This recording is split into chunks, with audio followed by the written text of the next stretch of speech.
kesempatan kali ini, kita akan membahas sebuah film yang berjudul The Killer's Game.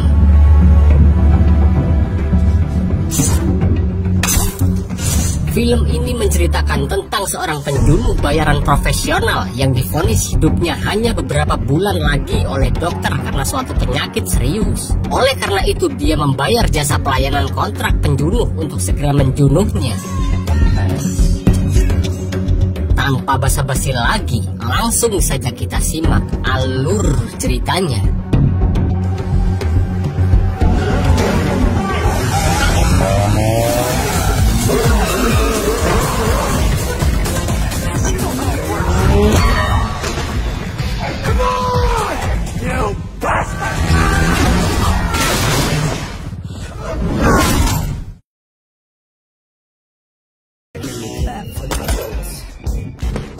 Film diawali dengan diperlihatkannya wilayah Budapest, Hungaria. Tepatnya di suatu acara yang sedang diselenggarakan, tibalah beberapa mobil mewah dan terlihat seorang pria bersama wanita turun dari mobil tersebut.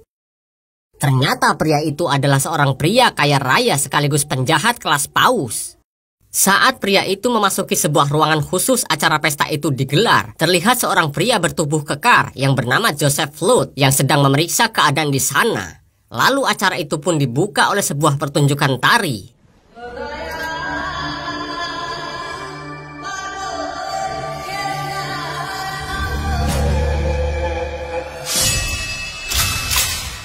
Dan di sisi lain, di sebuah ruangan, salah satu penjaga melihat ada sebuah sepatu di balik horden jendela.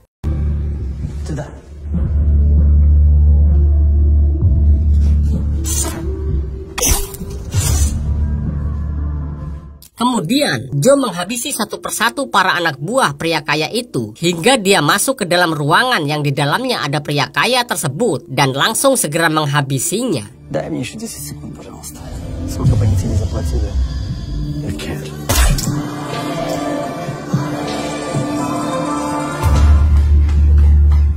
Di situ Joe sempat melihat ke arah para penari dan salah satu penari berambut pendek yang bernama Maisy pun melihat ke arah Joe. Merasa ada hal yang tidak beres, sebagian pengawal pria kaya tersebut yang baru tahu kalau bosnya telah mati langsung menyusuri area sekitar.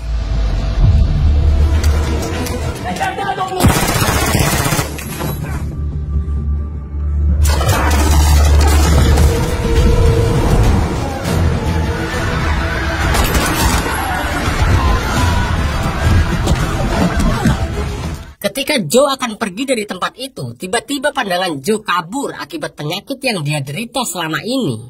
Setelah pandangan Joe perlahan kembali pulih, dia melihat seorang wanita penari yang tidak lain adalah Maisy terinjak-injak. Dengan cepat, Joe segera mengambil ponsel Maisy yang jatuh dan menyelamatkan dirinya. Namun tiba-tiba penyakit Joe kembali kambuh dan saat Maisy akan memberikan segelas air pada Joe, tiba-tiba Joe sudah menghilang.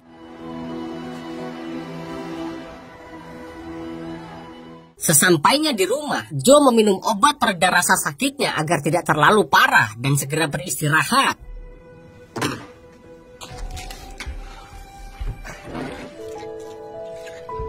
Keesokan harinya, Joe langsung memeriksa kesehatannya pada seorang dokter khusus yang bernama Kagan. Di sini diketahui ternyata selain seorang penjunuh bayaran profesional, Joe juga merupakan mantan sersan yang telah lama pensiun. Setelah mengambil sampel darah Joe untuk diteliti lebih lanjut, Kagan menyuruh Joe untuk kembali melakukan kesehariannya. Sepulangnya dari dokter, Joe menghampiri atasannya yang bernama Sophie Rivers untuk menceritakan penyakit yang dideritanya. Selain penglihatan Joe yang sering kabur, Joe kerap kali mengalami rasa sakit kepala yang luar biasa sakitnya. Oleh karena itu, Sophie menyuruh Joe untuk beristirahat sejenak sebelum badan Joe kembali sehat. Joe yang teringat kalau dia belum sempat mengembalikan ponsel Maisy, dia pun segera mendatangi wanita itu yang sedang latihan di salah satu sanggar di pusat kota. Ketika Joe bertemu Maisy, di situ Maisy yang tampaknya menyukai Joe mengucapkan terima kasih dan langsung memberikan nomor ponselnya dan mengajak Joe makan malam dengannya. Saat di perjalanan pulang, Joe yang mempunyai rasa ragu sempat membuang nomor ponsel Maisy sebelum pada akhirnya Joe kembali mengambilnya. Kemudian di kediamannya, Joe yang terus memikirkan tentang wanita itu, lalu dia mencoba untuk mengirim sebuah pesan teks pada Macy dan menerima ajakannya untuk makan malam. Malam harinya, saat kencan pertama mereka, Joe dan Macy tampaknya mempunyai beberapa kemiripan dan saling suka satu sama lain. Di situ Joe menjelaskan latar belakangnya yang tidak mempunyai keluarga karena Joe masuk ke pelatihan militer sejak usia 18 tahun setelah peristiwa kelam yang menimpa orang tuanya. Sejak kencan pertama itu, hubungan Joe dan Macy semakin dekat. Tetapi meskipun seperti itu, hubungan mereka tidak mengganggu pekerjaan mereka masing-masing. Beberapa waktu kemudian, Joe menemui Sophie. Di sini diketahui kalau Joe merupakan salah satu anggota organisasi The Killer's Game. Kemudian, Joe mengatakan kepada Sophie kalau dia ingin berhenti dan keluar dari pekerjaannya saat ini sebelum Macy mengetahuinya. Lalu Joe diberi dua jalan keluarnya oleh Sophie, yaitu keluar dengan keadaan bersih atau keluar dengan keadaan terkapar. Karena Joe sendiri hampir saja keluar dari aturan tersebut. Jika Joe ingin tetap di dalam organisasi, Sophie menyuruh Joe untuk jujur pada Macy kalau dirinya adalah seorang penjunuh bayaran. Jika tidak mau melakukan hal itu, Joe harus keluar dari organisasi. Sontak perkataan itu pun membuat Joe menjawab kalau dia sudah lelah dan ingin keluar dari organisasi The Killer's Game. Oleh karena itu, sebelum dirinya pensiun, Joe mengajak Sophie dan istrinya yang bernama Sharon agar datang ke pesta ulang tahunnya nanti malam. Saat malam harinya, ketika mereka sudah berkumpul di acara pesta ulang tahun Joe, Sharon mengatakan kepada Macy bahwa dirinya sudah mengenal Joe selama 20 tahun dan Joe ini adalah tipe pria tertutup. 2 hari kemudian, Joe dipanggil oleh Dr. Kagan yang syok melihat hasil uji laboratorium yang mengatakan kalau Joe menderita penyakit Creutzfeldt, yaitu kelainan neurodegeneratif.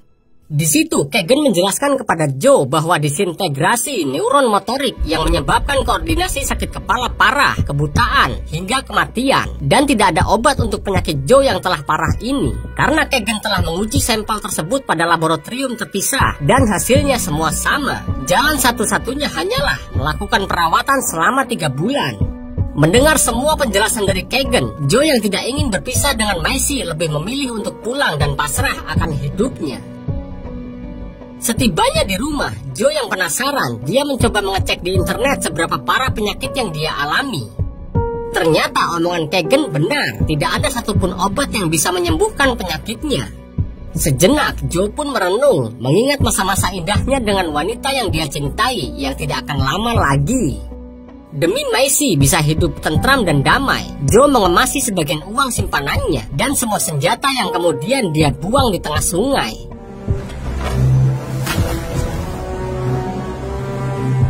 Keesokan harinya, Joe kembali menghampiri Sophie. Tetapi kali ini maksud Joe datang ke sana untuk menyewa beberapa penjunuh bayaran agar bisa menjunuh Joe. Hal itu pun sontak membuat Sophie kaget, apalagi saat Joe mengatakan kalau dirinya mempunyai sebuah penyakit langka. Meski Joe memberikan uang $2 juta kepada Sophie agar Sophie mau menyewa penjunuh bayaran untuk menjunuhnya, Sophie yang tidak mau menuruti permintaan Joe lalu menyuruhnya untuk pergi dan memperingati Joe untuk tidak melakukan hal bodoh. I don't want Macy to see me like that. You want to fight? You fight for your life. So I've decided. No. Thank you. Dengan berat hati, Joe yang mendapat keputusan itu pergi ke suatu tempat yang ternyata merupakan tempat rekan Joe yang juga seorang penjunuh bayaran yang bernama Antoinette.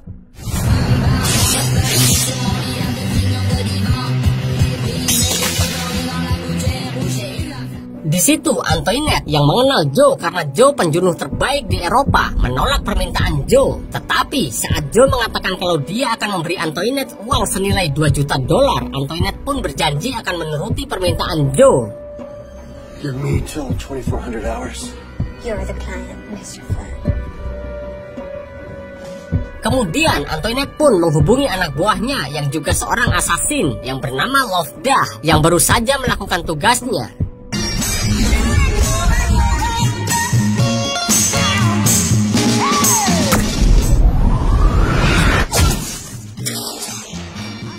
Mengetahui targetnya adalah Joe, Lovdah yang tidak mau mate konyol menolak permintaan Antoinette. Karena Lovda tidak mau melakukannya, Antoinette pun segera menghubungi rekannya yang lain, yaitu kelompok Goyang Gang dan juga Langos Bros. Terlihat kedua kelompok itu baru saja beres melakukan tugas mereka masing-masing.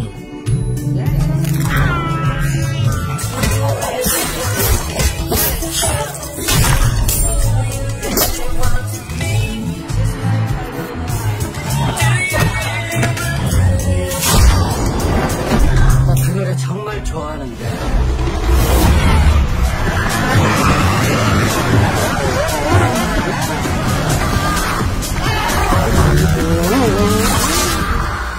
Sementara itu, di sisi lain, Joe mengajak Maisie untuk bertemu di pusat kota. Tanpa mereka sadari, dari kejauhan anak buah Antoinette yang bernama Radovan memata-matai mereka. Gotcha. Pada kesempatan itu, Joe tanpa basa-basi mengatakan kalau dirinya ingin putus dari Maisie. Mendengar ucapan Joe, Maisie pun sangat bersedih karena dia sangat mencintai Joe. You're talking crazy. What is going on? It's over, Maisie. Sorry.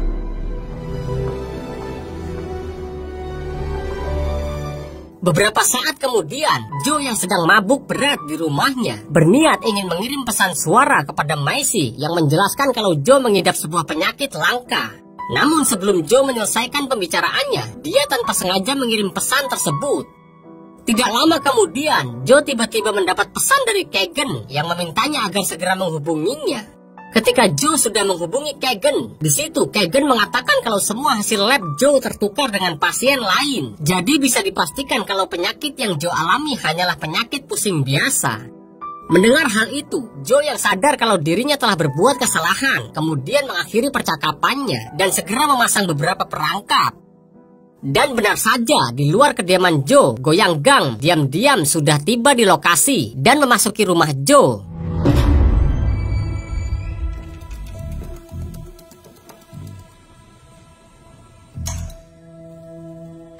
Sebelum kekacauan terjadi, Joe menjelaskan kalau dirinya ingin membatalkan kontraknya. Mendengar ucapan tersebut, Goyang Gang yang sudah terlanjur menerima kesepakatan pun tidak mau menerima permintaan Joe.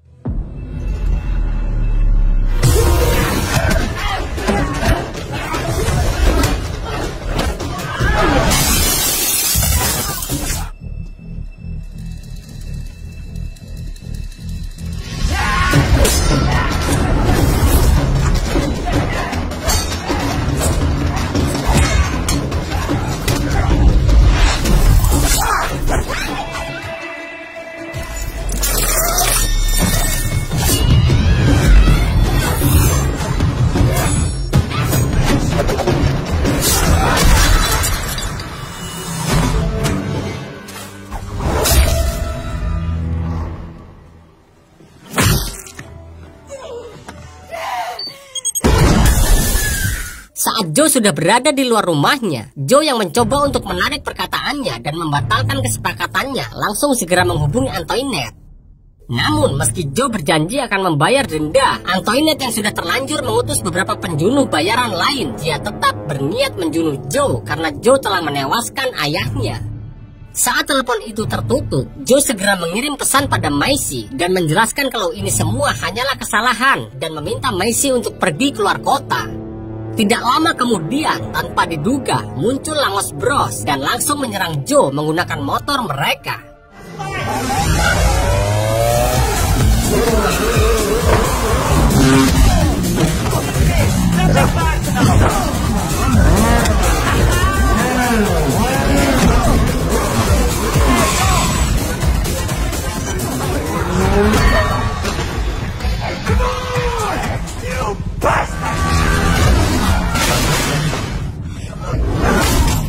Karena Joe sudah keterlaluan dan dirinya sudah kepalang tanggung telah melanggar peraturan, Antoinette pun langsung mengutus Radovan untuk menghabisi Joe. Kali ini, Antoinette rela merogoh uang pribadinya senilai $4 juta untuk mereka yang berhasil menjunuh Joe. Kabar itu pun sontak membuat Lovda yang awalnya menolak tawaran Antoinette menjadi menerima tawaran tersebut. Begitu juga dengan Mackenzie bersaudara yang sangat senang karena imbalan mereka yang besar.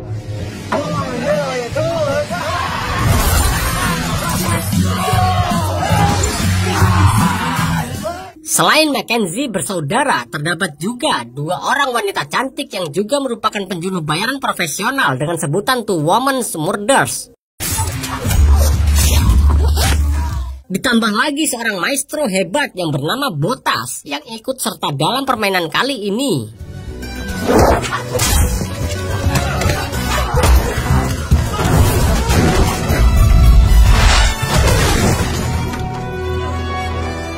Kembali ke Joe yang kini menghampiri kediaman Svi untuk meminta pertolongan dan meminta beberapa senjata.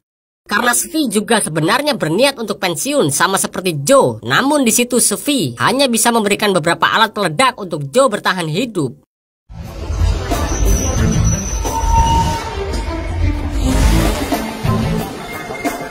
Di tempat lain, tepatnya di sebuah stasiun kereta api Keleti, terlihat Lovda yang baru turun dari kereta pun langsung dihubungi oleh Antoinette yang mengatakan kalau Joe mempunyai seorang kekasih dan dia akan mengirimkan datanya kepada Lovda. Antoinette juga telah mengutus seorang supir yang merupakan sepupunya untuk perjalanannya agar Lovda dapat segera menghabisi Joe bersama kekasihnya. Kembali ke Joe, Sharon yang melihat badan Joe pegal-pegal. Sharon yang ternyata adalah seorang ahli pijat mencoba untuk memijat Joe. Tidak disangka, ternyata pijatan Sharon berhasil membuat penyakit Joe sembuh total.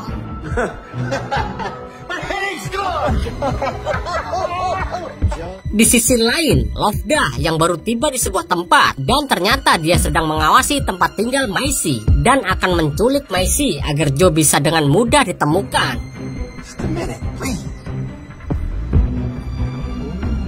Macy yang mendapat pesan dari Joe agar segera pulang ke rumahnya untuk bersiap-siap pergi menjauh keluar kota. Sayangnya saat Macy keluar dari rumahnya, wanita itu berhasil dilumpuhkan dan diculik oleh Lovda yang sedari tadi sudah berada di sana. Karena persenjataan yang dia miliki kurang, Svi menyuruh Joe untuk pergi ke sebuah kastil Skarsberger yang terletak jauh dari pusat kota. Dan ternyata pergerakan Joe berhasil diketahui oleh Radovan yang kemudian segera memberitahukan hal itu pada Antoinette. Antoinette yang tidak mau targetnya kabur langsung mengubah lokasi Joe dan memberikannya pada semua penjunuh bayaran. Setelah sampai di kastil, Joe yang pertama tiba segera memeriksa keadaan sekitar dan menemukan beberapa senjata kuno.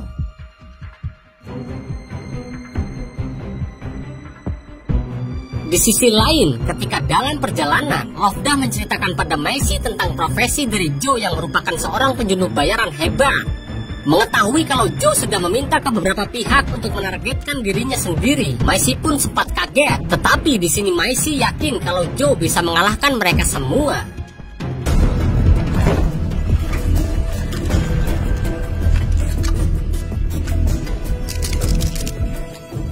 Setelah memasang beberapa perangkap di dalam kastil, Joe telah kedatangan tamu tak diundang, yaitu Mackenzie bersaudara. Dengan melemparkan sebuah granat yang menjadi serangan awal yang dilakukan oleh Joe, pertarungan di antara mereka pun dimulai.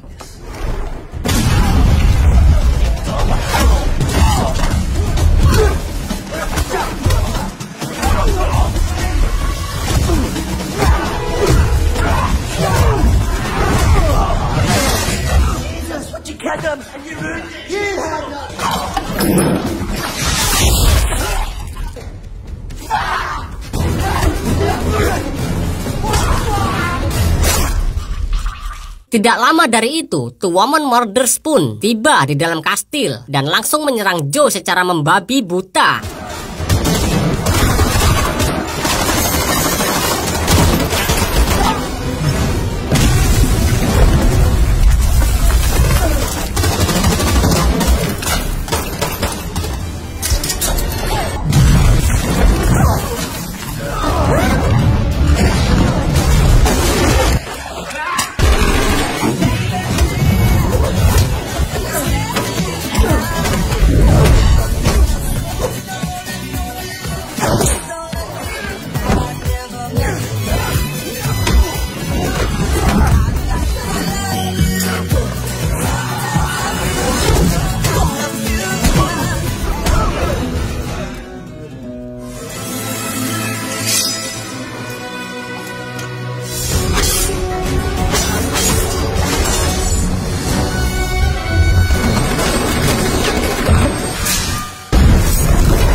Sesaat kemudian, Manny, Maisy, dan juga Lovdah pun akhirnya tiba di luar kastil.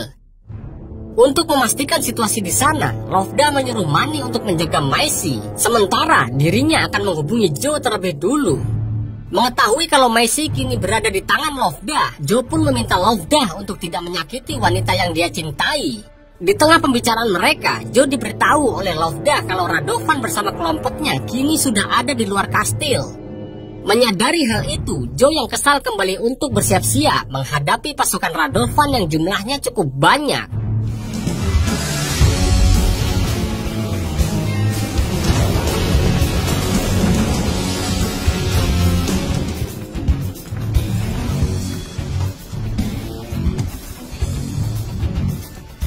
Sementara itu, di dalam mobil, Maisy meminta Manny untuk mengajaknya berjalan-jalan keluar sejenak untuk meregangkan kakinya yang kesemutan.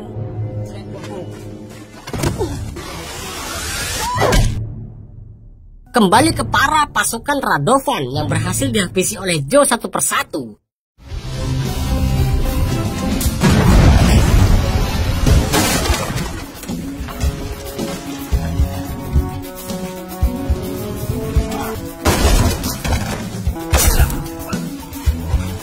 Karena sebagian pasukan Radovan telah mati, Joe perlahan-lahan keluar dari kastil melalui jalur belakang.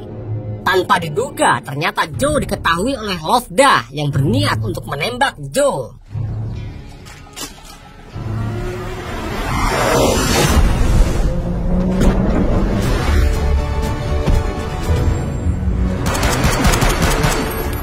Lovdah yang mengetahui kalau semua ini adalah ulah Manny yang bodoh, dia pun menjadi jerah dan tidak mau lagi mengajak Manny bersamanya. Oleh karena itu, Lovdah meminta bayaran lebih pada Radovan untuk memberitahukannya kepada Antoinette. Di lain sisi, ketika dalam perjalanan, Maisy marah besar pada Joe karena Joe tidak mau jujur dengan profesinya sejak dari awal mereka bertemu. Di situ Maisy pun menjelaskan kalau selama yang dilakukan Joe itu benar, yaitu membunuh para penjahat, Maisy akan tetap menerima Joe, apalagi saat ini Maisy sedang mengandung anak dari Joe.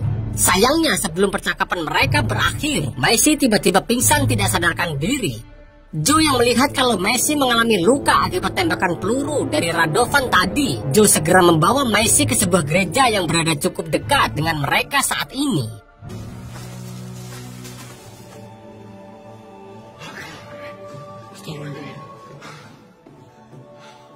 Karena jarak dokter dan rumah sakit cukup jauh, sang pastor yang menghampiri mereka menyuruh Joe untuk melakukan pertolongan pertama.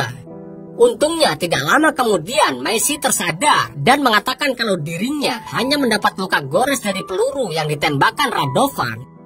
Pada kesempatan itulah tanpa diduga, Joe mengajak Maisy untuk menikah. Karena di dalam agama mereka, apabila seorang pria yang penuh dosa harus melakukan pertaubatan terlebih dulu, Joe yang sadar akan dosa-dosanya mencoba melakukan pengakuan dosa. Sang pastor yang mendengar banyak sekali tindakan kujam yang dilakukan Joe sangat kaget. Apalagi saat Joe berkata jujur kalau dirinya kini sedang diburu penjunuh bayaran. Karena waktu mereka tidak banyak, sang pastor pun mengampuni semua dosa-dosa Joe. Setelah itu, Joe dan Maisy pun dinikahkan dengan cincin mas kawin berupa kunci granat yang Joe bawa di saku celananya. Saat mereka berdua akan resmi menikah, tanpa diduga, Lovdah tiba-tiba muncul dan menembak sang pastor. Tidak lama kemudian muncul juga Radovan bersama kelompoknya yang justru menyerang Lovdah karena Radovan tidak ingin Lovdah menang dalam permainan. Sang pastor pun segera dibawa Joe masuk ke sebuah ruangan dan diberi pertolongan pertama oleh Maisy.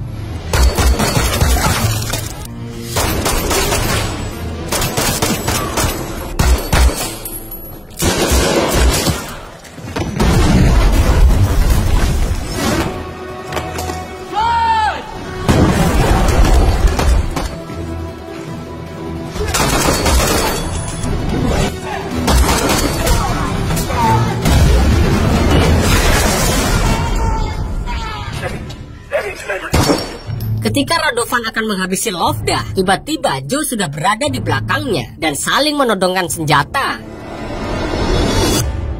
Saat Joe menarik pelatuk senjatanya, sangat disayangkan pelurunya sudah habis. Unlucky.